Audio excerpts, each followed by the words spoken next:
Bonjour et bienvenue. Donc dans cette vidéo, nous allons réaliser ce paysage et apprendre à faire un ciel, des montagnes et puis de l'eau. Alors, vous protégez la voile, c'est pas la peine de la protéger entièrement, on mouille le papier. Et donc si vous débutez, vraiment, si vraiment vous êtes un grand débutant, je vous conseille en fait de faire le ciel, donc ce que je fais là, jusqu'à l'horizon. Et ensuite de faire vos nuages, vous allez voir, c'est très simple. Donc on mouille et en fait on descend. Et de manière à ce que avoir un bleu dégradé, on commence toujours par le haut du papier. On le surélève un petit peu de manière à ce que ça descende. Et ensuite, à peu près au milieu, on rince son pinceau. Alors pas complètement non plus. Et on continue sans recharger de peinture, ce qui fait que ça fait un dégradé bleu. C'est ce qu'on appelle un lavis. Alors ensuite, pour faire les nuages, vous prenez de l'essuie-tout, voilà, vous en faites un petit, vous le mettez un peu en torche, et ensuite vous appuyez délicatement de manière à faire la forme de nuage. Voilà, donc c'est très simple à faire. C'est marrant comme tout. Voilà, donc ça c'est le plus simple. Ensuite, si vous voulez soit tester autre chose, soit vous êtes un peu plus aguerri et donc vous voulez continuer à faire, vous voulez apprendre à faire des cimes de montagnes enneigées, c'est ce qu'on va faire. Alors là par contre, donc c'est de la terre de sienne naturelle, c'est juste pour éclairer ma montagne en fait, hein, voilà, pour tout à l'heure. Ça n'a aucun autre intérêt. Donc là, j'ai pris du violet, donc j'ai mis du rose de Garance avec du bleu, et je fais avec le pinceau juste la pointe des montagnes. Ensuite, je rince mon pinceau et donc j'adoucis les traits donc, de la montagne dans ce qui pourrait être le cœur de la montagne, c'est-à-dire la montagne elle-même, et sur les bords, de manière à ce que ça diffuse et que j'ai donc la montagne qui est estompée. Voilà, c'est aussi simple que ça. Et donc ensuite on mouille et on ajoute, alors évidemment un petit peu plus bas, du violet qui en fait suggère les montagnes qui sont donc à l'arrière-plan et qui sont embrumées, voilà, où bien il y a des nuages. Et donc les nuages laissent apparaître la cime des montagnes et un petit peu donc la montagne elle-même. Voilà, donc alors bien sûr, je veux dire, quand vous faites ça, il faut que le papier soit sec hein, au niveau de la cime de montagne. Voilà, et une fois que vous avez fait ça, en fait, vous le laissez sécher et vous faites votre montagne. Donc là, c'est le même violet que tout à l'heure. Et sauf que quand je vais le mettre sur le jaune, forcément, ça va éclairer. Et c'est fait pour donner des nuances à ma montagne et aussi donc, pour avoir une zone éclairée. Donc là, après, c'est pas difficile. On fait c'est en montagne, donc comme on travaille dans l'humide, on a des nuances de couleurs qui se font toutes seules. Et par contre, si vous voulez faire le relief comme moi, en fait, il faut peindre dans le sens de la pente. Voilà. Donc vous allez voir, je vais créer le relief. Et donc là pour l'instant, je pose les couleurs. Et là, je commence à créer le relief. Donc si vous regardez le pinceau, en fait, je positionne la peinture dans le sens de la pente. Voilà, c'est la seule chose à prendre en compte.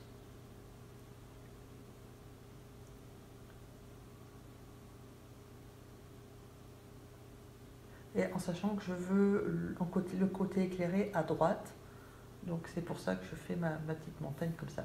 Voilà. Donc après, faut essayer de créer, d'éviter d'avoir une montagne qui soit trop monochrome. Donc c'est pour ça que je suggère qu'il y a une petite montagne, une petite colline devant la montagne, de manière aussi à créer de la profondeur. Hein. Voilà. Donc en fait c'est toujours la même couleur, hein, c'est toujours mon rose et mon bleu ensemble, qui crée mon violet. Et en fait on a des nuances parce que déjà comme le violet est composé de deux couleurs, elle a tendance de temps en temps à se décomposer, donc c'est pour ça que ça laisse apparaître un peu de rose. Et puis donc, comme j'ai mis le jaune tout à l'heure, quand je passe dessus, forcément, le violet plus éclairé. Donc après, vous arrangez ou vous suggérez votre montagne comme elle vous plaît. Donc moi, voilà, j'ai voulu faire un relief, là, je sais pas, une sorte d'éboulis, ou je sais pas, enfin bon, voilà. Quelque chose qui soit...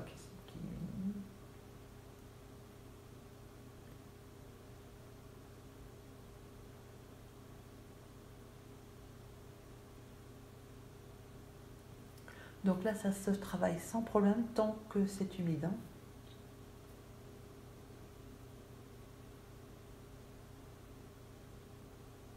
Voilà, puis une fois que vous avez fait à droite, ben vous faites exactement pareil au centre et à gauche. Alors, tout au centre, c'est en fait les montagnes qui sont à l'horizon et les nuages qui sont un peu plus bas, donc un peu plus foncés. Donc c'est pareil, hein, j'ai humidifié un petit peu. Et ensuite, j'ai passé, donc c'est un violet bleuté, mais plus bleuté que violet. Et de la même façon, j'adoucis les contours avec mon pinceau humide de manière à suggérer en fait une masse nuageuse. Voilà. Après, si vous êtes un grand débutant et que c'est compliqué, bah, soit vous laissez rien, ce qui fait que vous laissez en blanc, ça vous donne un horizon, soit vous faites des montagnes, hein, vous fermez avec vos montagnes. Voilà, après, c'est une question de choix. Donc une fois que vous avez fait vos montagnes, hein, à gauche, à droite, c'est la même chose, on laisse sécher, on retire le ruban et on mouille délicatement, en faisant attention au bateau. En fait, la partie eau, enfin, c'est un lac ou une mer, après, question d'imagination. Et on va y mettre, en fait, on va commencer à poser donc délicatement et une couche de peinture donc avec du bleu. Alors moi j'ai utilisé deux bleus, hein, de temps en temps j'y mets un peu de bleu de cobalt et de bleu céruléen, c'est pour ça que ça donne un bleu ciel. Et puis quand je veux vraiment le foncer, je vais y rajouter un peu de gris de peigne en fait. Voilà, donc là je le fais très très clair parce que comme il y a une masse de nuageuse qui se reflète, forcément le plan d'eau est forcément tient compte forcément des nuages qui se reflètent, c'est pour ça qu'il y a du blanc en fait sur l'eau. Et puis après, il faut faire attention à ne pas mouiller là où il y a la voile, parce que la voile étant blanche, si vous mouillez avec du bleu, ce sera embêtant. Voilà, donc en fait, là, je mets le pinceau, donc je le trempe tantôt dans un peu plus de bleu de cobalt, un petit peu plus de bleu céruléen, en laissant un petit peu de blanc, en étant très liquide, de manière à ce que la couleur se positionne de façon un peu irrégulière et de manière à donner des nuances de bleu en fait avec l'eau ça se fait tout seul en fait.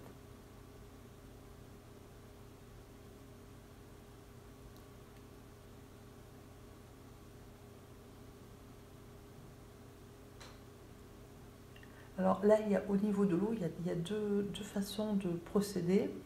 Voilà, soit vous faites avec le pinceau plat et vous utilisez en fait que le bout du pinceau en le tenant comme je le tiens un peu couché, de manière à ce que en fait à pouvoir suggérer le mouvement de l'eau. Donc en fait le mouvement de l'eau il se suggère en faisant des petits traits de différentes couleurs. Voilà. Après moi je préfère, mais ça c'est personnel, je préfère travailler au pinceau rond, voilà, qu'au pinceau plat. Après je veux dire les deux sont possibles. Donc si vous voulez pas avoir de... Moi j'aime pas les traits trop réguliers, donc c'est pour ça que je travaille beaucoup dans l'humide. Et puis à un moment donné, quand j'ai passé mes mouvements de l'eau, je repasse avec mon pinceau là, mon mop, et un petit peu d'eau teintée en bleu, de manière à ce que ça unifie. Après, si vous voulez un mouvement d'eau plus marqué, il ne faut pas remouiller derrière en fait. Voilà, donc en fait, il faut monter en fait la surface de l'eau en raccordant les différents éléments qui forcément sèchent, parce qu'à droite c'est en train de sécher, donc c'est pas un souci. Et parce que en fait le centre est bien plus clair que tout le reste, donc on adoucit les contours, en fait les traits au centre, de manière à ce que graduellement le bleu se fonde dans le blanc ou l'inverse, de manière à pouvoir faire les raccords sans problème. Voilà, donc après on laisse sécher. Et moi j'ai fait encore une zone de montagne intermédiaire. Donc là c'est voilà, une question de goût parce que je trouvais que les montagnes elles étaient un peu loin. Et donc au lieu de laisser mes flancs de montagne voilà, apparaître, je trouvais que ça, moi je n'aimais pas bien. Et donc j'ai refait en fait une chaîne de montagne voilà, en plus de manière à travailler un petit peu plus mes montagnes. Voilà, mais après je veux dire c'est... Par contre elles sont plus claires parce qu'elles sont vraiment complètement dans la brume.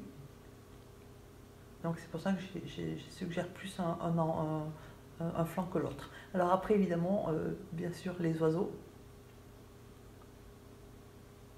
Alors bon, je reconnais que mes oiseaux ça tient plus de la mouette que... Donc on va dire que c'est une côte montagneuse parce que ça ressemble pas trop aux oiseaux qu'on trouve dans les montagnes. Donc voilà, on fait ces petits oiseaux et puis ensuite pendant ce temps l'eau a séché et il faut remettre en fait, il faut commencer à travailler le mouvement de l'eau. Donc là j'ai rajouté du gris de peigne, donc c'est le bleu tout à l'heure, et j'y rajoute un petit peu de gris de peigne et un petit peu de violet, les trois ensemble, de manière à foncer un petit peu. Et donc là pour suggérer le mouvement de l'eau, voilà, on fait des petits mouvements latéraux irréguliers en laissant apparaître la couleur en dessous d'origine, de manière à... Voilà, ça suggère les mouvements de l'eau. Voilà, donc après, c'est une question de... Là, par exemple, c'est trop bleu. C'est pour ça que je vais le changer. Donc, c'est pas difficile à faire. On ajoute, en fait, on superpose des traits de différentes nuances de bleu, de manière à, en prenant soin, sauf là où c'est vraiment dense, mais sinon en prenant soin de ne pas recouvrir totalement les couches inférieures, de manière à donner l'illusion en fait et la profondeur à l'eau. Voilà, donc ça prend juste un petit peu de temps, mais c'est pas bien compliqué. Et après, là, au moment où moi je finis au pinceau rond, parce que, bon, encore une fois, je préfère le pinceau rond que le plat. Et après, c'est exactement la même technique sur tout le lac, au niveau des reflets.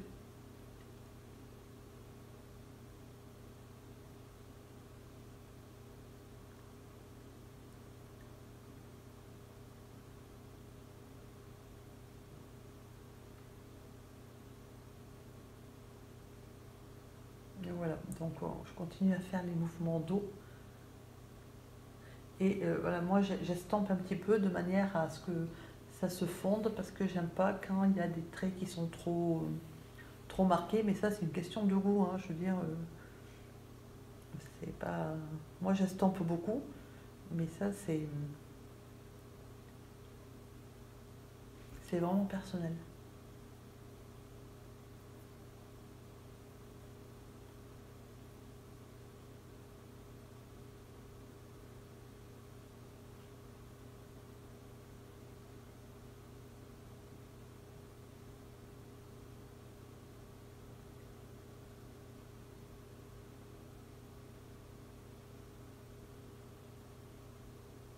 Alors ensuite on va s'attaquer à la voile. Donc la voile en fait elle est blanche avec donc des ombres, des nuances d'ombre. Donc au niveau de la... Je l'ai humidifiée, et moi pour pas la laisser blanche, parce que c'est quand même rare d'avoir quelque chose qui soit vraiment hyper blanc, donc j'ai mélangé un petit peu de terre de sienne très légèrement avec un petit peu de rose garance. C'est pour ça que ça donne cette teinte un peu saumonée, mais que je vais estomper en fait. Alors j'ai fait ça pour deux raisons. C'est parce que quand même la couleur dominante c'est du bleu, et je voulais réchauffer un peu l'aquarelle. C'est pour ça que j'ai rajouté un petit peu d'orange, voilà, de saumon, mais vraiment de façon très très légère. Et donc du coup dans l'humide, c'est le même violet que les montagnes. En fait je commence à faire l'ombre de la partie ombrée de la voile.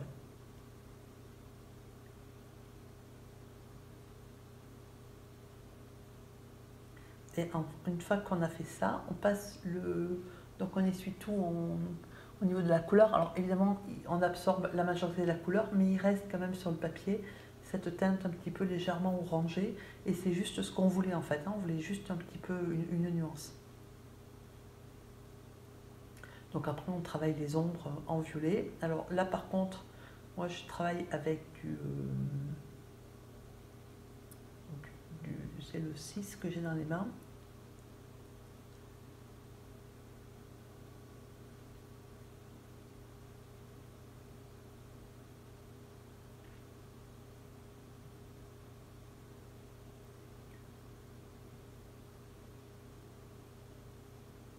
Alors là, ça peut être un petit peu compliqué parce qu'en fait, la voile, elle n'est pas horizontale, elle est légèrement incurvée avec le vent. Donc là, je suis en train de faire l'ombre en fait, hein. Si vraiment vous êtes grand débutant, peut-être que le plus facile, c'est peut-être de la laisser blanche en fait, hein, et de suggérer que justement, ce jour-là, il n'y a pas beaucoup de vent et que la voile n'est pas si gonflée que ça. Parce que là, en fait, il faut incurver la voile. Donc, c'est pas évident. Il faut faire des mouvements, en fait, d'arc de cercle en en mélangeant donc l'ombre et puis la couleur saumonée, tout en laissant quand même une partie de la voile blanche. Donc, c'est un peu casse-pied à faire. Voilà, si vous commencez, c'est peut-être pas l'idéal pour faire une de vos premières aquarelles.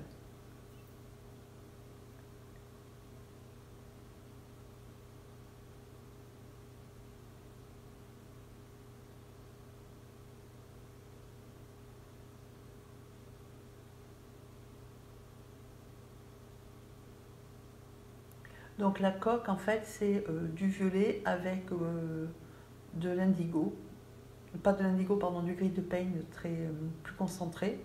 Ce qui fait que c'est une couleur sombre, mais qui n'est pas noire, en fait, hein. Donc là, on voit bien que c'est bleuté, c'est un bleu-violet foncé. Ensuite, on la refonce en mettant un peu moins d'eau. C'est la même couleur, mais avec moins d'eau. C'est pour ça que c'est plus foncé. Mais ce sont les mêmes couleurs, c'est pour ça que vous avez une harmonie dedans. C'est qu'en fait l'aquarelle elle est faite avec 4 couleurs, quoi, pas plus.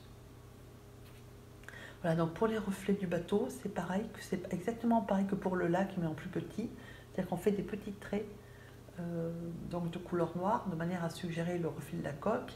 Et pour la voile, c'est la même couleur, mais en très très clair, mélangé avec un petit peu de jaune. D'ailleurs, ça se voit un petit peu à droite là. Donc c'est le gris violet que je suis allée mélanger avec du jaune. Et je fais des petits zigzags en fait. Donc là c'est pareil, si vous voulez quelque chose de net, il faut le faire sur papier sec. Moi je l'ai fait sur papier humide parce qu'encore une fois, j'aime pas les traits trop tranchés. Voilà. Et en fait c'est pareil, on fait des petits zigzags, des petits traits qui donc suggèrent la forme de la voile. Et puis après, sur le côté, on raccorde avec un petit peu de bleu de manière à voilà, que le reflet s'intègre dans la voile. Et bien sûr, si vous regardez, on a pris soin quand on a fait son lac de laisser des zones soit blanches, soit avec un bleu qui est très très clair, de manière à garder la lumière qu'on a dans le ciel, à la retrouver sur l'eau en fait.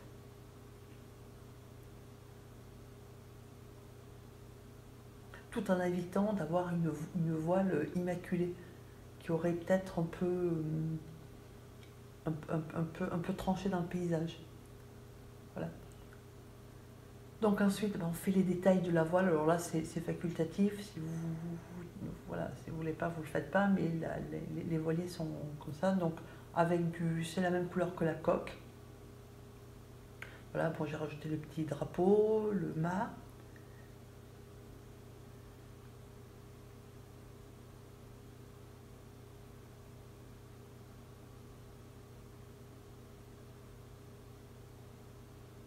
Donc je renforce un petit peu l'ombre sur la gauche puisque la lumière vient de la droite.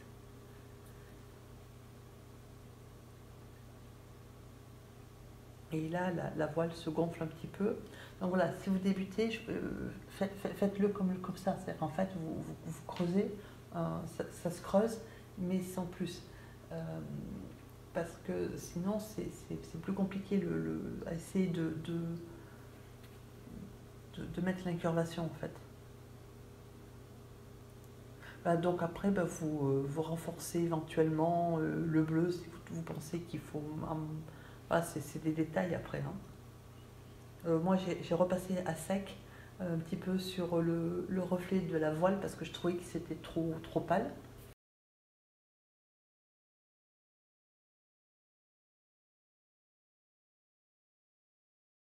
Cette aquarelle donc, est terminée. Je vous remercie de l'avoir suivie et je vous dis à bientôt.